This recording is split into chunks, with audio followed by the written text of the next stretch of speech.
नमस्कार विद्यार्थियों, स्वागत है आप सभी का आपके अपने यूट्यूब प्लेटफॉर्म उदय एजुकेशन में।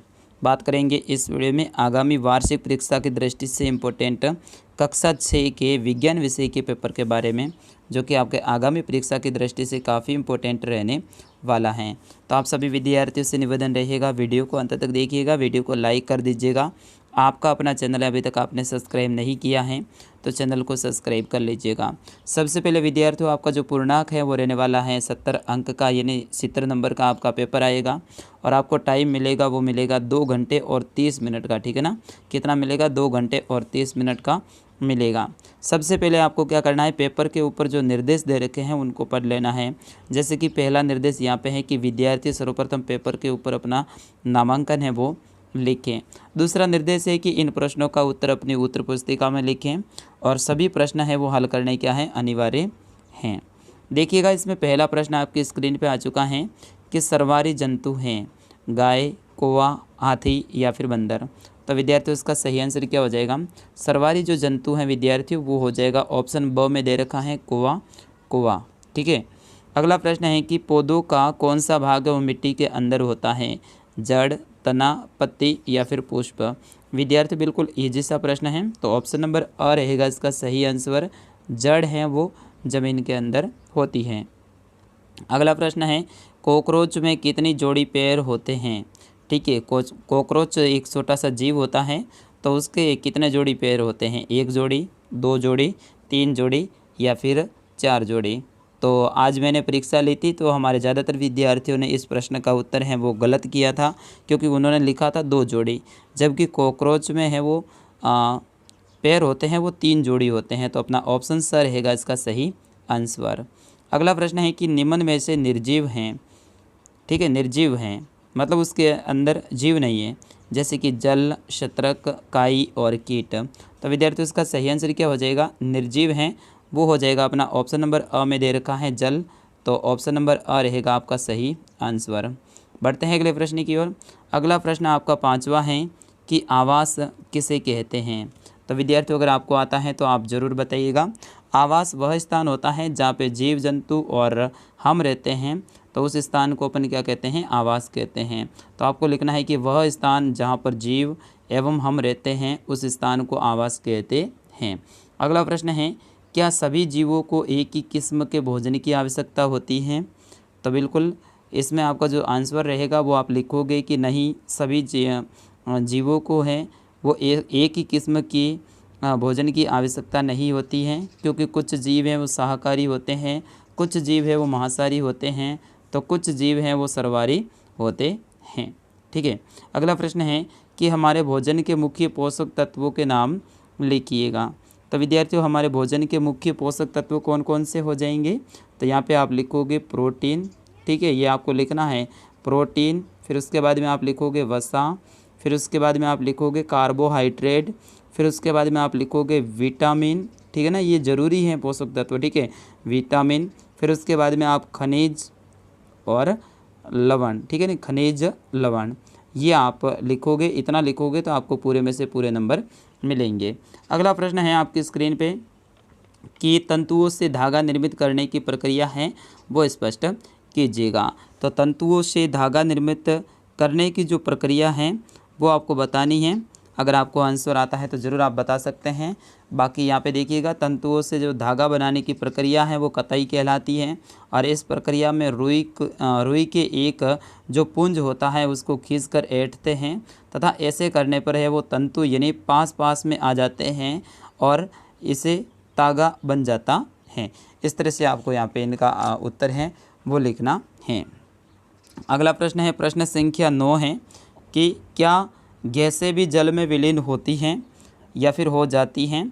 तो विद्यार्थियों इसका सही आंसर क्या हो जाएगा? हाँ, गैसें हैं वो जल के अंदर क्या हो जाती हैं? विलीन हो जाती है। विलीन का मतलब होता है उसके अंदर मिल जाती हैं। ठीक है, जैसे कि ऑक्सीजन है तो वो ऑक्सीजन क्या हो जाएगी? वो जल के अंदर मिल जाती हैं।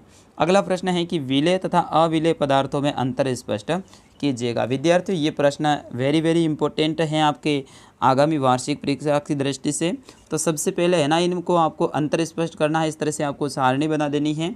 एक साइड में आपको लिख देना है विलय, ठीक है, फिर उसके बाद में दूसरे साइड में लिख देना है अविलेय, ठीक है।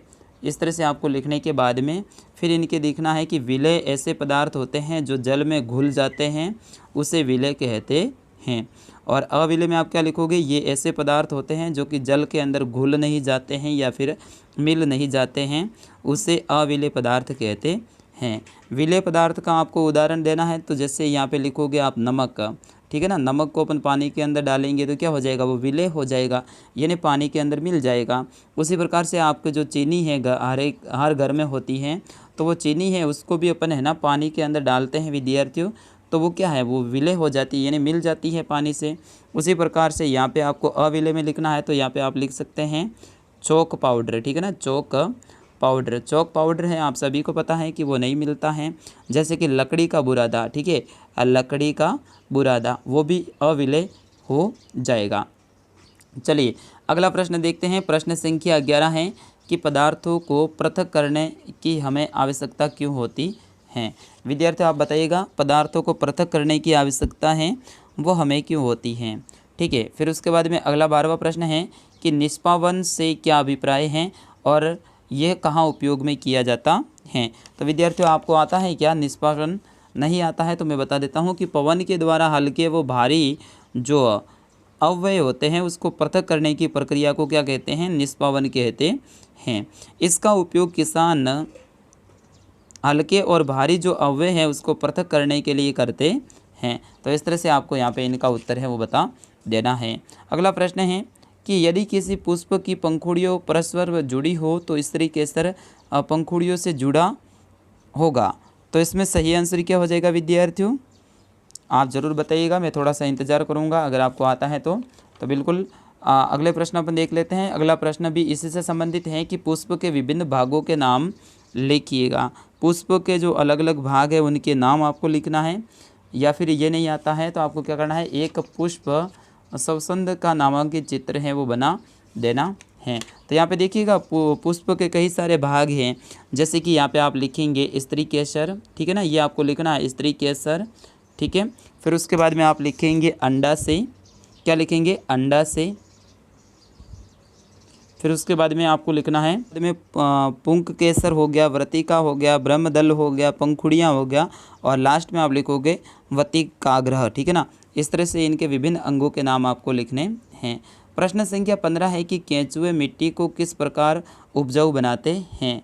तो विद्यार्थियों केंचुए हैं वो मिट्टी को किस प्रकार से उपजाऊ बनाते हैं, केंचुए अपने जो सामने आने वाली मिट्टी को खा लेते हैं और अपने जो पदार्थ हैं उसको बाहर निकालते हैं, और केंचुए द्वारा किया गया ये कार्य है ये मिट्टी को उपजाऊ बनाता है, ठीक है। अगला प्रश्न है प्रश्न संख्या 16 की सजीवों के विशेष लक्षण है वो सूचीबद्ध कीजिएगा। तो सजीव है वो क्या करते हैं, क्रिया करते हैं, और सजीव के अंदर है वो जीव होता है। इस तरह से आपको इनके है ना जो मुख्य लक्षण हैं वो लिखने हैं। अगला प्रश्न है कि प्रकाश संश्लेषण को समझाइएगा। तो इस प्रक्रिया में पत्तियां हैं वो सूर्य के प्रकाश से अपना कार्बन डाइऑक्साइड है वो अपना भोजन बनाती हैं, ठीक है ना, किस में, प्रकाश संश्लेषण में। और फिर उसके बाद में है इसी से पेड़ पौधों को भोजन प्राप्त होता है। अगला प्रश्न 18वां है कि पौधों के प्रमुख भागों का नाम तथा उनका कार्य बताइएगा। तो पौधे के प्रमुख भाग कौन कौन से होते हैं, एक तो होता है तना, ठीक है, फिर उसके बाद में एक होता है आपका जो पत्तियाँ, ठीक है, पत्तियाँ। फिर उसके बाद में तीसरा आप लिख सकते हैं जड़, सॉरी यहाँ पे इसको थोड़ा सा मिटा देता हूँ, हाँ जड़।